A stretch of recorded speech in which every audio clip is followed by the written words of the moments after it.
Okay, there we go. Got everything sent. I know this is kind of an impromptu little live, but we had a busy day today and I still wanted to get this in. So we are going to go for it.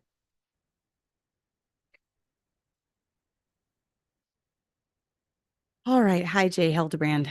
Okay, so serious topic tonight, but as many of you know, this past week was crazy. It was actually a couple weeks ago now, I guess. I was at my son's house for the week, and I'd actually just pulled into the I'd actually just pulled into the parking lot of Dollar General, and I got a notice on my phone that said Charlie Kirk had just been shot.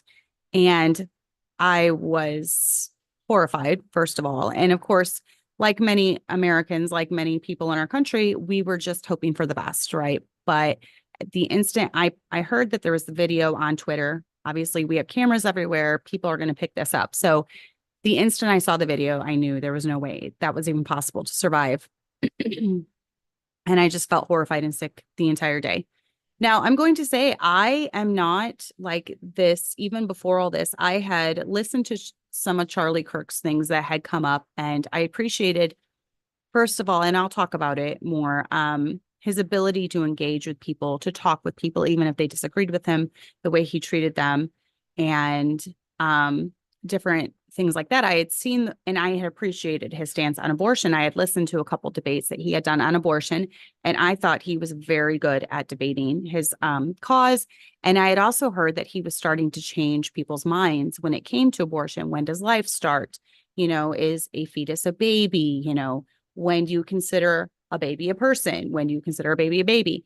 And I truly believe he was a great debater, especially when it came to that.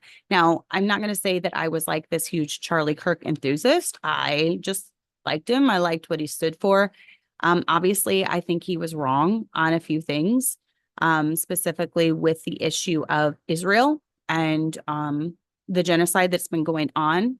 I am a big believer that all genocide is evil. And I think both sides are wrong. And so I was not hoorah, rah, rah, let's support Israel in this, as they're bombing all these Palestinian hospitals and killing all these innocent children. I was not on board with that at all. That being said, I have seen a few clips near the end of his life where I think he was starting to question it. Could that play into why he was taken out? Why his voice was silenced? I don't know. You go against powerful people, bad things have a way of happening. So maybe, I have a little bit of conspiracy theorist in me. Do I believe they caught the right guy? I don't know. Do they need a patsy? I don't know. Maybe. But all that to say, I was not a huge Charlie Kirk like diehard fan, right? However, when the news hit, I was horrified. I was horrified that I pretty much witnessed a public execution, first of all. I was horrified that someone could just be gunned down in public for their beliefs. And I would have been horrified if that was a liberal, a raving left liberal with views completely opposite of mine. I would have been horrified because this is America. America is built on the foundational truth of free speech and the express freedom to express those ideas, no matter what those ideas are. And Charlie Kirk firmly believed in free speech. I will say, with all the backlash from people being fired over having stuff to say against Charlie Kirk and all this, people are saying Charlie Kirk wouldn't like it. He was for free speech. But here's the thing with free speech. When it comes to private owned companies, they have the right to protect their name or their brand. And if someone is expressing views contrary to what they believe, they have the right to fire that person for that free speech. So free speech, yes, we have free speech in the context that government is not supposed to silence us. We're supposed to be able to express our, beliefs publicly and things like that. However, sometimes free speech comes with consequences, especially with privately owned businesses and things like that. So I'll just throw that out there. So I have not seen any videos where he said some hateful things. I know he believed that a male was a male and a female was a female. So if you consider that hateful, but I also believe the same. And so, I don't consider that hateful. I believe God made male and female, and that's it. And I guess that could be considered hateful nowadays. But, all that to say, going into it, now since it's been a couple weeks almost since he died, he's been everywhere. His videos are going out there, and I've been watching more and more stuff that comes up. And I still feel a deep sense of loss, because the more that I listen to him and the more I get to know about him, the more I truly believe that he was martyred specifically for his belief in Jesus Christ. And I wanted to just kind of go over some things tonight from my heart about things that Charlie Kirk got right. But I did want to read one post that I had written. I had written a couple posts when it came out. At first I just kind of put, I can't believe this is happening, whatever. And then I had gotten some backlash on that from people who didn't like that he was a Zionist shill. And I completely disagreed and let them know that I disagreed. And they eventually ended up going ahead and deleting their comments. But I did a post about how I am pro-life when it comes to any area, and then I had also done a post about why this was affecting me so much, so I had done, this is one of the first ones I did after he was killed. You either value all life or you don't. I am unapologetically pro-life. Let me make this clear. And I want to make this clear on my show as well. I am against Palestinians being murdered. I am against Ukrainian refugees being murdered. I am against Israeli children being murdered, and often they are needless deaths because of a genocidal government. I am against abortion. I'm against liberals being shot for their beliefs. I'm against conservatives being shot for their beliefs. I am against and horrified at kids being shot in the classrooms. I am against needless wars. I am against genocide in any form. One of the beautiful things about our country is free speech. We believe in religious freedom, and we believe in choosing to follow God, not forcing people to follow him. That's largely why I am a Baptist. Baptists have always stood for religious freedom. An atheist has as much right to a platform as a God-fearing person. Today's attack is an attack against all the things we hold dear in America. Whether or not you agree with every one of his political beliefs, and I didn't even, this has no place in America. It goes against every core foundational truth that our country was founded on. God help us. So I put that a little bit after. And then, you're going to have your opinions about him and about everything. I just ask that in the chat you be kind, when you're giving your opinion, and, don't call names, don't just be horrible to each other in the chat. I'm going to keep an eye on it, but I can't really multitask because I'm doing this. And I know there's varied opinions on this. So, and then I did write a post, let's see, on September 15th. And I haven't been able to stop thinking about this since it happened. So, and I said, eventually I will stop posting about Charlie Kirk, but right now allow me the space to write out my feelings about his assassination. And like I said, I'm a better writer than a speaker, so I don't even know if I can get my thoughts across tonight in a clear, concise way. One reason it has hit me so hard is that I am also a writer, a communicator, as many of us are. Some of us have no platform, but we are a communicator with our spouses, our kids, our family, our friends. Some of us have very small platforms where we communicate with tens, hundreds, maybe thousands. Some have very large platforms like he did. That's not me. I don't have a large platform. I do have a tiny influence, though, in a small sphere of the internet. And I have tried to operate the way that Charlie did. If you go on my Facebook, especially, I have more interaction on my Facebook than probably my channel. But if you go on my Facebook, there are many people that pop up and disagree with me all the time. In fact, I have some haters that just watch what I write and then they just pop up to disagree with me. So, and I kind of wrote that now. I said, I've tried to operate the way that Charlie did. I have many haters that follow my writings. Sometimes they pop up on my more controversial takes. This would include anything they see as anti-science, questioning the popular narrative that the media is pushing, biblical authority, the fact I stand against abuse. Oh yeah, I even have Christians coming after me. Or even the fact that I have a different opinion than most of mainstream society. I have made it a policy to remain respectful and to engage as politely as I can when my faithful dissenters pop up on my post. I have come far in this area.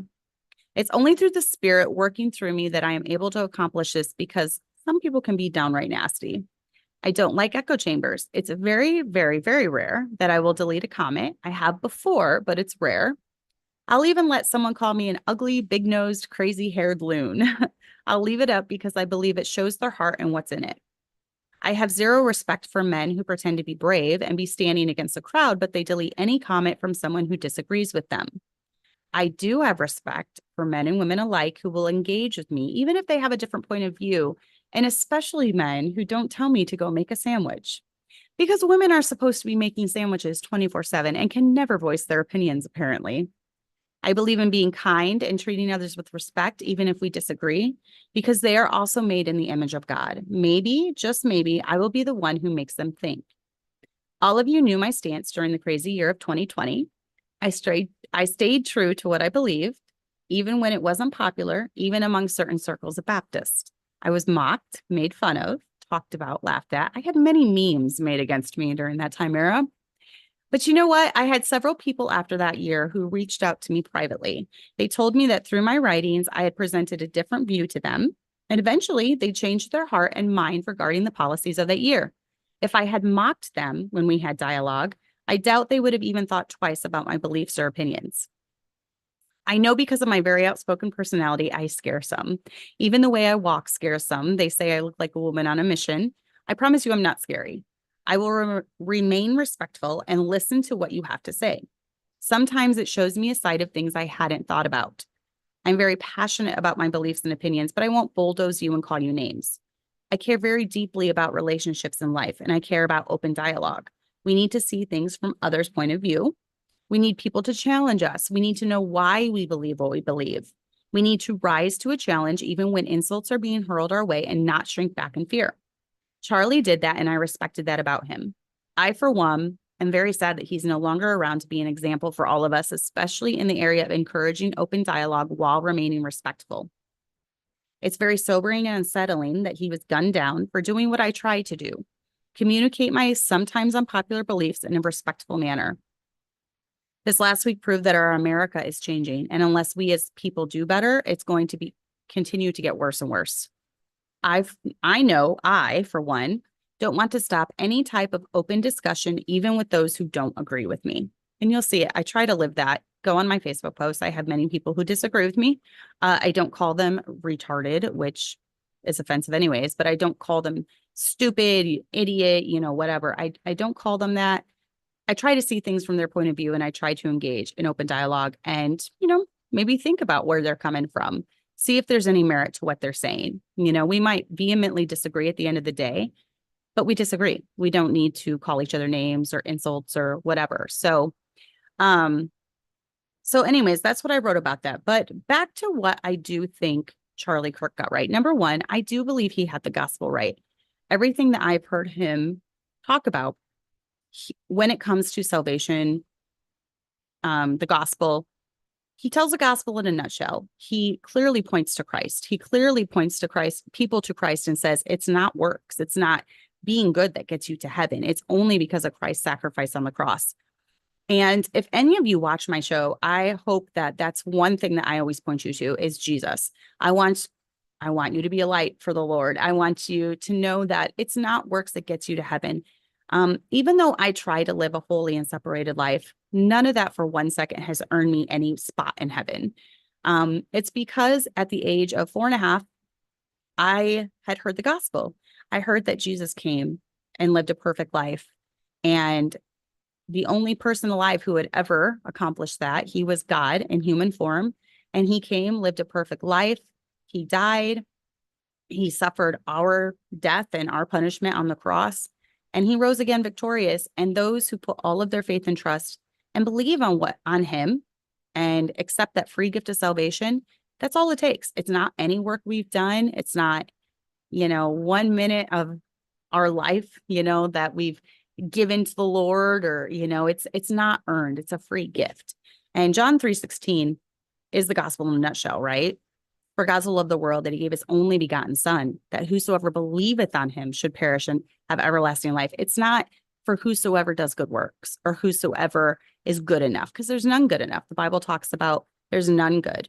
We've all sinned. We all deserve hell, which is the punishment that a just God would give for that sin.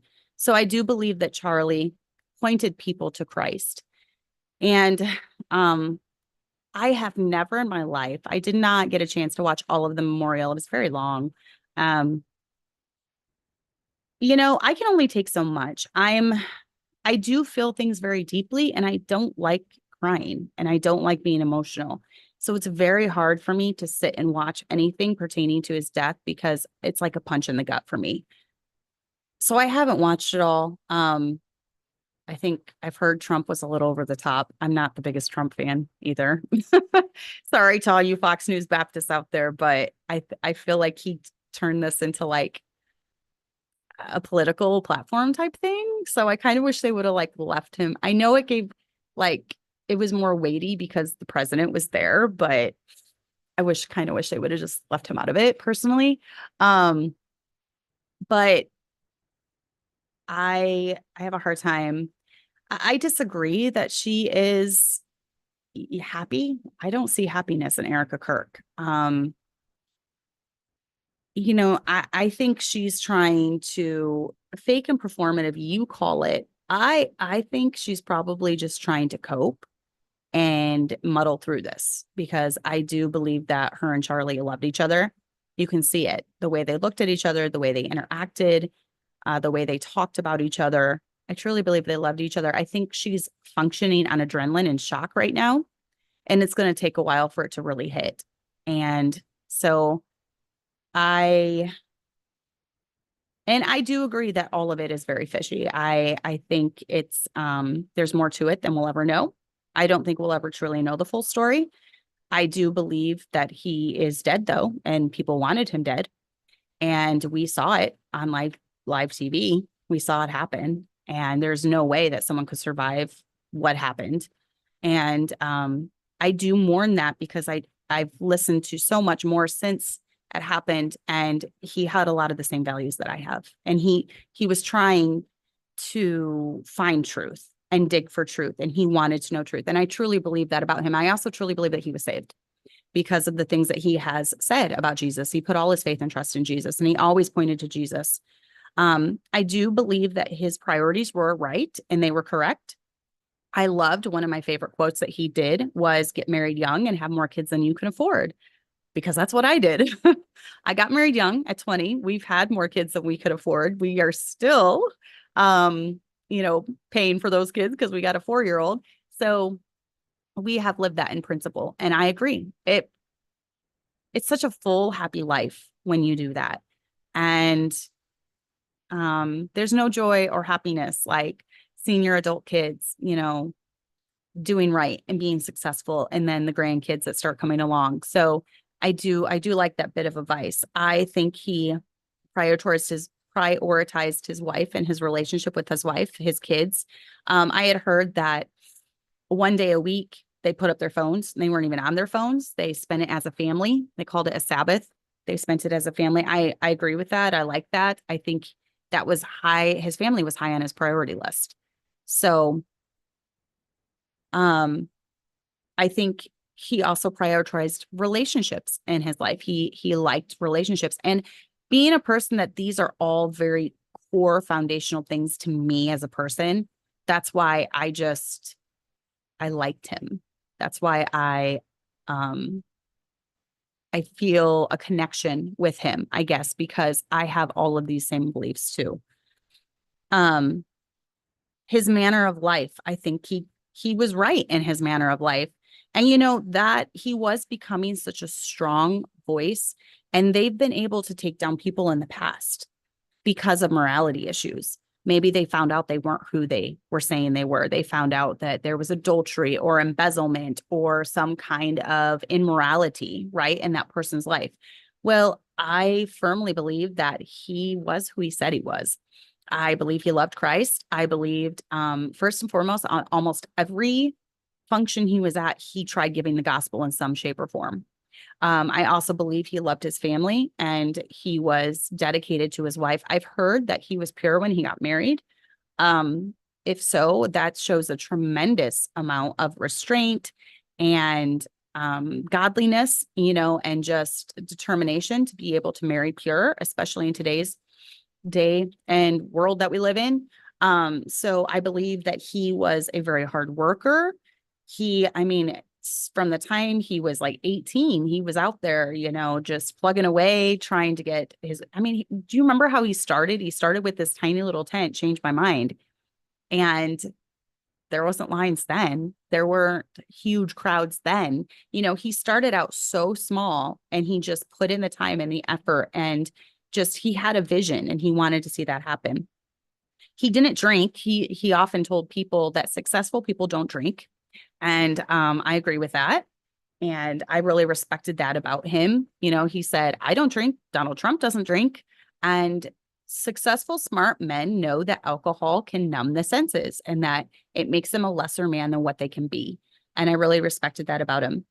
I personally have never heard him cuss or use foul language. In fact, I was listening to a Tucker Carlson kind of tribute to him when he was talking about him. He's like, even behind the scenes, I would be like using all this language, and Charlie, he didn't really operate that way and he never would. So even behind the scenes, Charlie was who he said he was. And he acted the same behind the scenes, basically is what Tucker was saying. He acted the same behind the scenes as he did in public. And I like that. I like it when a person is who they say they are.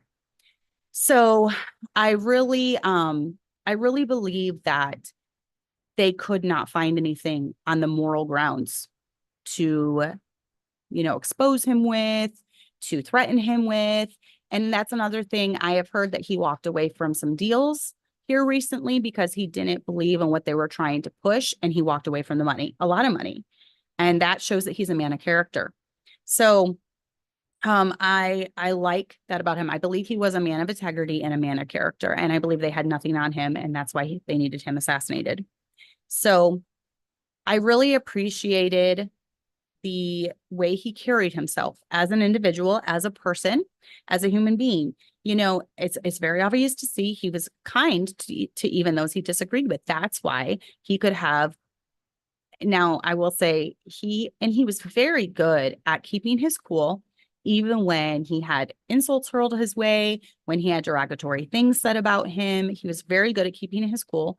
I feel like that showed a lot of control, a lot of self-control, just a lot of security in what he believed as a person. And he just kept his cool. He was as cool as a cucumber, even when being cussed out, even when, having horrible things said about him. So he saw people as people. When they were up there at the microphone and they were talking to him, he didn't see them as a statistic. He didn't see them as a label. He didn't see them, he saw them as a person.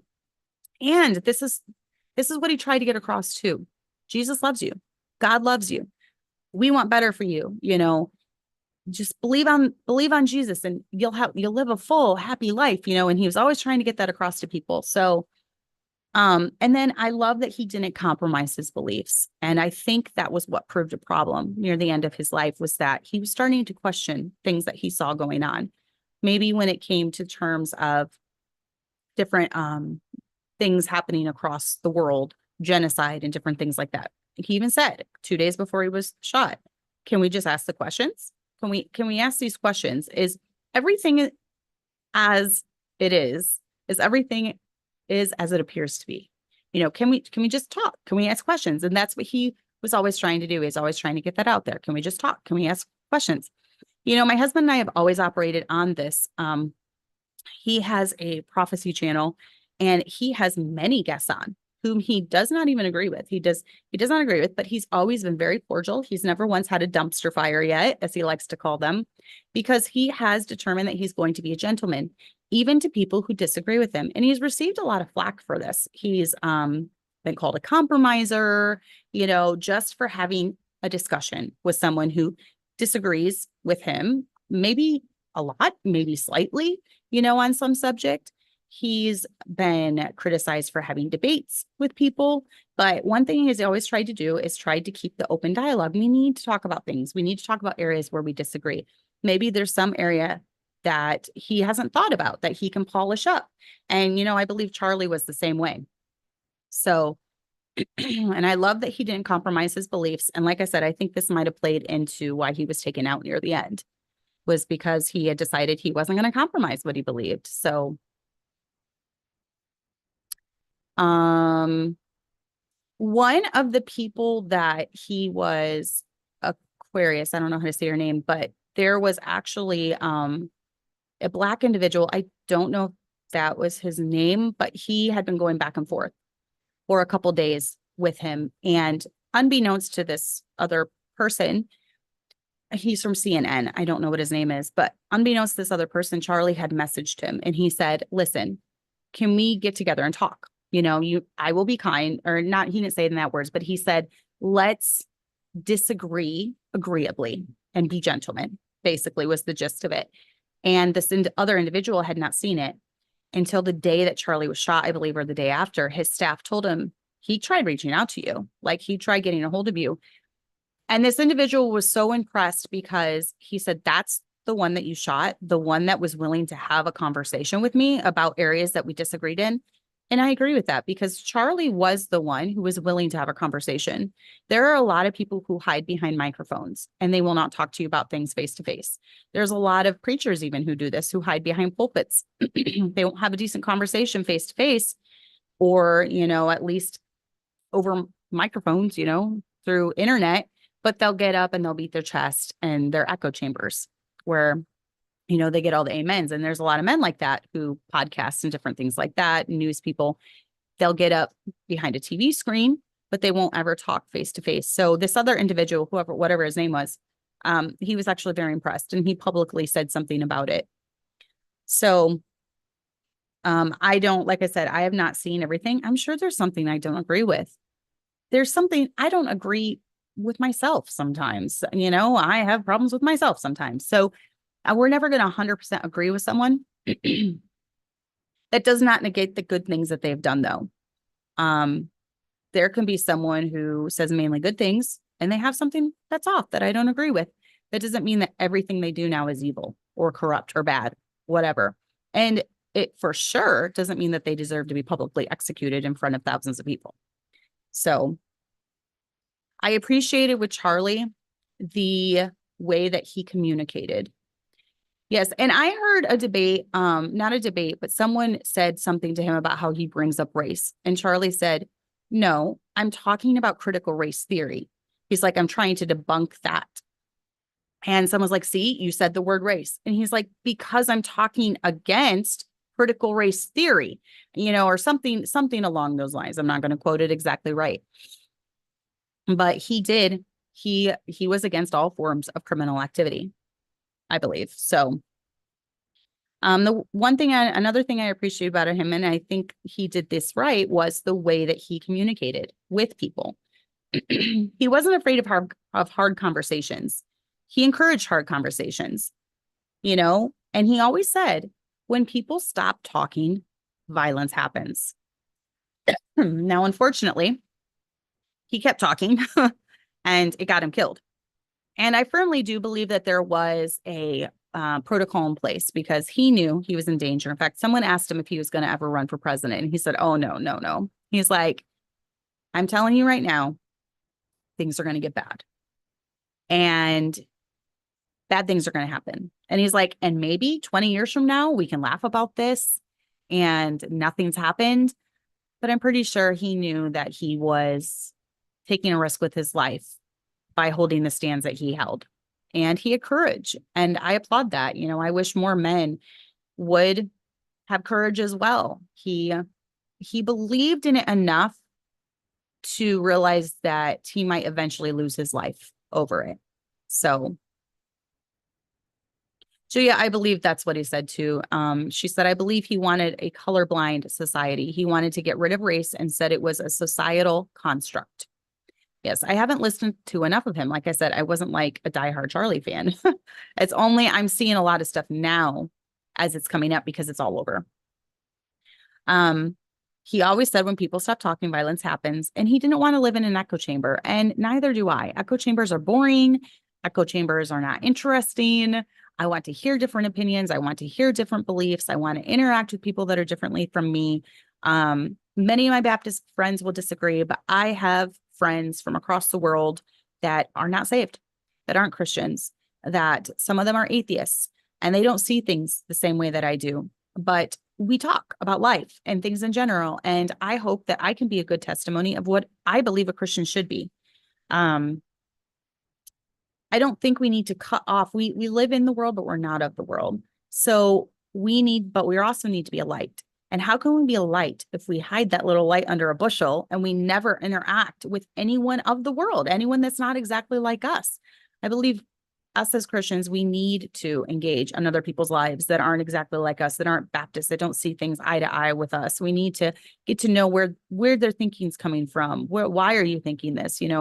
What shaped your beliefs?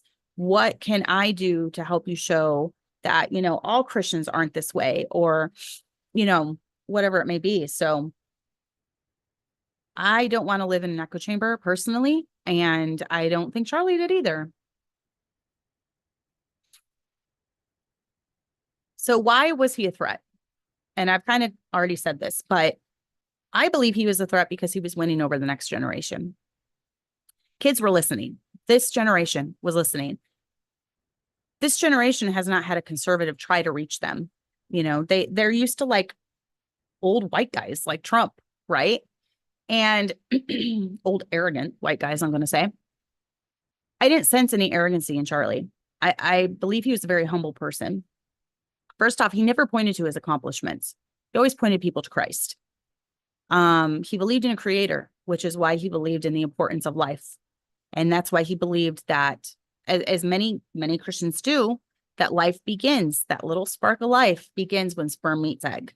And he firmly believed that. And he fought for babies, and he was changing women's minds about abortions. I think that his impact will have saved many babies that we don't know about.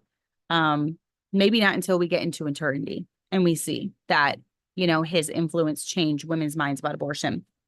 So he was changing minds about abortion, about the trans issue, about what is a female and what is a male, and all of these hot button controversial things. He was making students think, and he was going where they were. He was going right in the den of some of the most liberal colleges that are pushing all of this, which I think is nonsense and goes contrary to what is in the Bible, obviously, and contrary to God's design for us as humans and, life in general. So I believe that they do have an agenda, and they are pushing this stuff. So he was, I do think too, near the end, he was starting to question things like wars and are we on the right side of this, and genocide. And I truly believe that if you are pro-life, if you believe that all life, that everyone is an image bearer of God, right? That everyone's made in the image of God. If you believe that all life is precious, you are going to start questioning things like wars and genocide. And why is this person bombing every other country in the world? What is the purpose? Is it a power grab? Is it for money? War is a racket, right? Wars make money. And I hate to sound all hippie-ish and all like war is bad, but war is bad. There's sometimes a justified cause for war. Like if someone comes onto our American soil and is threatening our pursuit of happiness and liberty and all that, yes, I believe we can go to war with them. But if you look into it, there's always stuff behind the scenes. And there's, I think he was starting to throw out the questions like, is bombing hospitals the right path? Is killing thousands upon thousands of children what we should be doing? Is starving people and wanting to make Gaza a parking lot, is that really the right path we should take? So he was starting to question things like genocide. He was starting to throw out the questions. And I don't think the powers, the ones in high thing, the ones in power really wanted that getting out there, really wanted people thinking about it. So, and overall, he was just changing minds, period. He was changing minds across the board. He was winning over this generation. He was turning more kids into conservative minded, at least having them like think openly about things. People often think that they've often said that he is what won Trump the election, this past election, because there was more younger people that showed up. I think because of his influence. Now, obviously, I'm not a huge Trump fan. Like I said, you're not going to see diehard Trump whatever on this. And I don't often talk about politics on my channel. This is mainly geared towards like homemaking, being a good wife, being a good mom, all that stuff. I have my own beliefs. Just go on my Facebook to see them. I have my own beliefs when it comes to things, and I don't fit into a box with them. So I'm not like this Fox News Baptist where it's like all rah, rah, rah Trump and like Democrats evil and whatever. And like even libertarian, which I would consider myself more, I'm not totally for that because they're almost like borderline anarchy where they don't think government has any place in society. And I don't agree with that at all because government exists to punish evildoers. That should be where it starts and where it ends. Government exists to punish evildoers because without government enforcing anything, we would have total anarchy and it would just be the survival of the fittest at that point.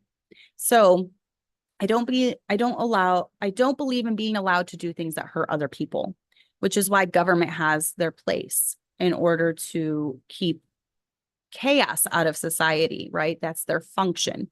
Now, I believe that their rights end where it infringes on my rights, right? Like they don't have the power to tell me how to raise my children, how to run my home, where I can worship. We have religious freedom in this country and they don't get to determine if I believe in Allah or I believe in God or, any of that. So I have my own beliefs and my own opinions I don't often share on this channel. And I don't fit into a box with any of it. So you can't just call me like a diehard Republican that's like all rah, rah, rah Trump. I think he has his own issues as well. So I do think that he was starting to question things and I think he was changing minds, period. And I think that was good. He was causing the young people of America to think and to really question, when does life begin? What is a man? What is a woman? Is our society headed in the right direction? Especially if we embrace all of these things like no life matters, we can kill life in the womb. And I do think that just the sanctity of life is so important to realizing that all life is important. And even, the lives of those people across the world that we don't really think of, and they're involved in, their horrible governments are going to war with everyone in the world. So I do think he was a threat because of that, because he was making people think. So lastly, what we can learn from him and model in our own lives. And I don't think he was perfect. And I don't think he needs to have a statue made in his honor. I don't believe in worshiping man. I don't believe in elevating man in a position where, they're just man at the end of the day. He put his pants on one foot at a time and he had to eat and sleep and live life like the rest of us. So he's just a mere man. I don't believe in making him into like some saint type thing, Saint Charlie or something. I don't believe in that, but I do think that we can learn some things from his life, and just the importance of life. First of all, he was very adamant that all life was good and all life was important and the sanctity of life. He fought for the babies in the womb. And I appreciate that about him. I appreciate that there are little babies that someone was going to bat for and he went to bat for them. So, sorry, I'm looking at the chat right now.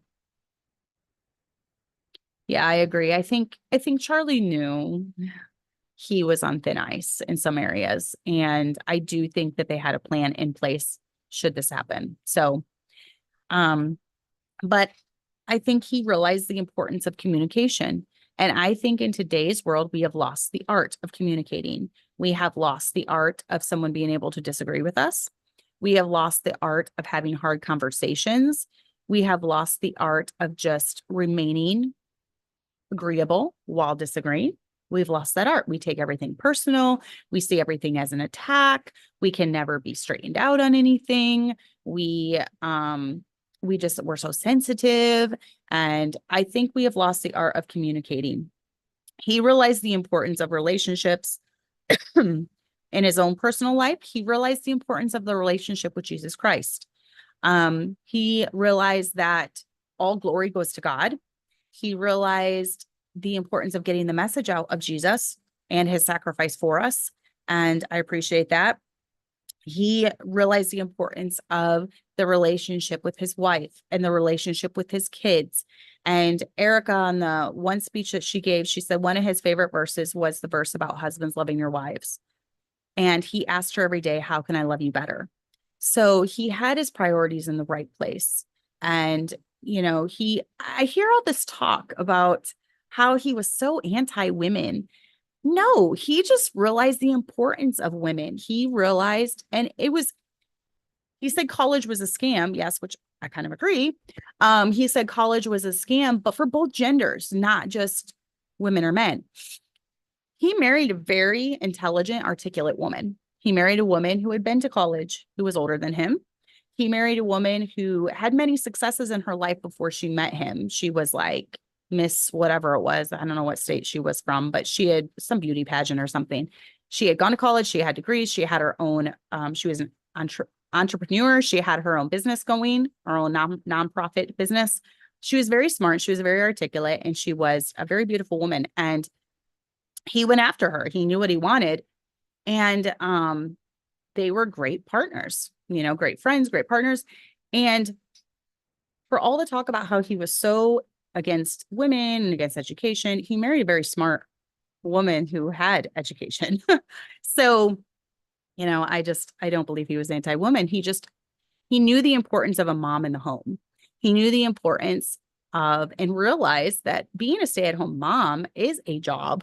It's not something to be looked at lightly or laughed at or mocked. And it was super important to raising good kids. He realized the importance of that. So he realized the importance.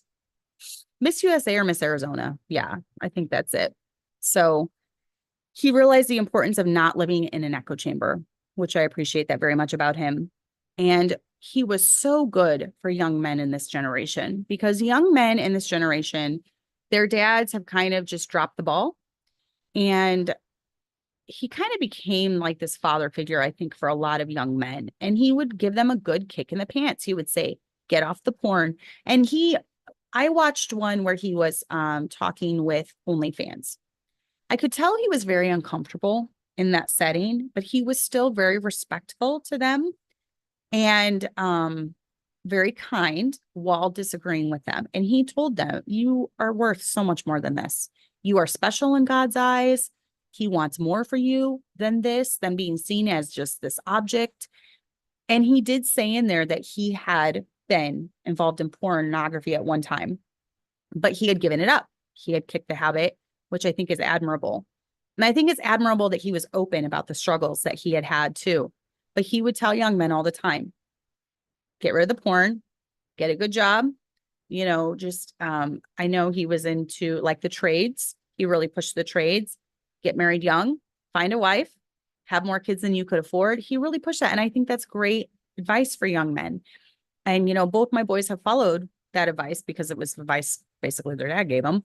And they're doing great. They're succeeding in their careers. Tommy went to 1 year in Bible college. Jason they both got like, a career diploma, and they didn't even end up doing that, but they're both very successful, hardworking, godly men that aren't addicted to any of that stuff, because pornography, liquor, drugs, that will all mess up your brain so badly. And Charlie really hammered that in, like, get off the porn, don't drink, don't do drugs. You're better than this. Like, God wants more for you than this. So, and I do believe that he was very, very good for young men in this generation. He was telling them exactly what they needed to hear. And I also appreciated he realized the importance of being kind to others who don't agree with us. And I like that because you're not going to win people over to your point of view by calling them mean, nasty names. You're not going to win them over by cussing them out. You're not going to win them over by telling them how dumb they are and how retarded they are. And well, if you just think this, then you just don't even have a brain in your head. Oh, they're really going to listen to you. They're going to walk away and never, ever want to hear your point of view again from anyone because you've just now ruined it for anything, whether that comes to how easy salvation is, whether that comes to the marriage relationship, raising your kids, whether it comes to any of that stuff, they're not going to want to listen to you. So, yes, she does believe, Erica Kirk does believe that being a wife and motherhood is your important ministry. I love that because I always hear that from you, Miss Cassandra. Thank you. Yes, and it is. It's a very important ministry. Just because we are a stay-at-home mom does not mean that we're not educated. I have women reaching out to me all the time who are asking me questions about pregnancy and nursing and all these things. I don't have a degree. I don't have a midwife degree. I don't have all these degrees, but because of life and experience, it teaches you things, sometimes more than a book will.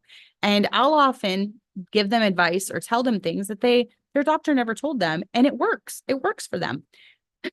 So oftentimes I'll have my friends tell me, oh my goodness, you told me to do this. And then I went and I asked my doctor about it and they said to do the same exact thing.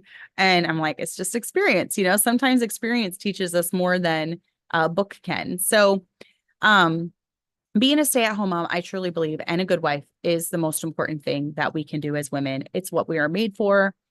I know it goes against cultural things and it's very hard to survive off of one income. We've done it, but it's not been easy. It's been very tough. But because it's our priority, we've made it happen. And I love that he condoned trying to get married young, have lots of kids, and then raise those kids, stay in the home. Moms, you're important, husbands, love your wives. Like he was always driving that home.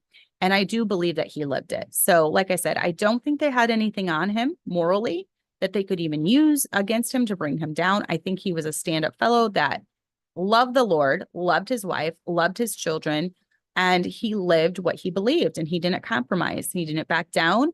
He was kind to those who opposed him. He saw everyone as a human being.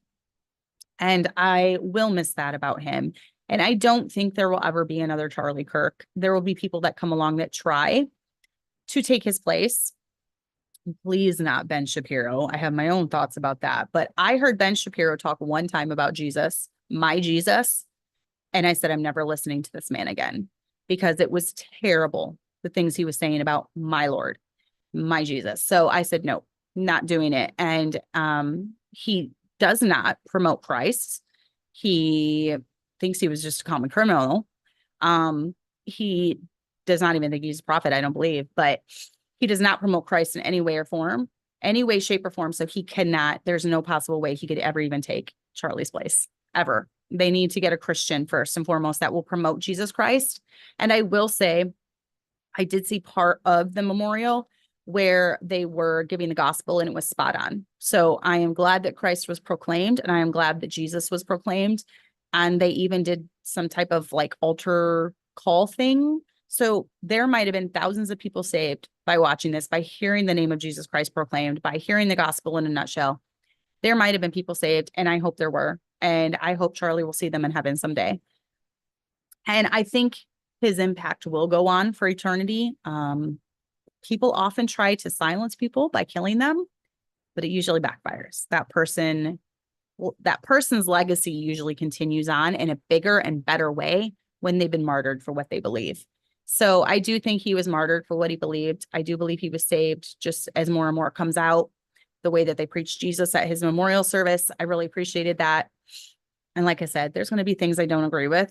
Like the whole, I'm not ecumenical in any way, shape, or form. And I do think that was pushed a little bit. But overall, I believe in Jesus and I believe that the world needs Jesus. And I'm glad that he pointed people to Jesus Christ. So anyways, that is it. Those are the things I think he got right. And I think he will be missed. And I just hope that someone will pick up that baton and they will continue to try to reach this generation for Christ because Lord help us, we need it. We're not going down a good path in society. and we need a change. We need a turning point. And I'm hoping that this will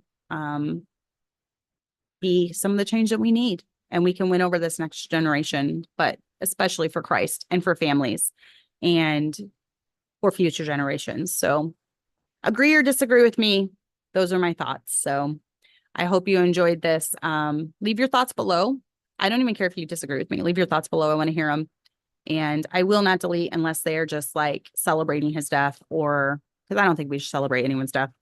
Celebrating his death, or, profanity. I don't like profanity or vulgarity. Obviously, I'll just delete it if that. But otherwise, I'll leave them up even if you disagree with me. So anyways, that is all I have time for. We will see you guys next week, hopefully. All right. Bye-bye.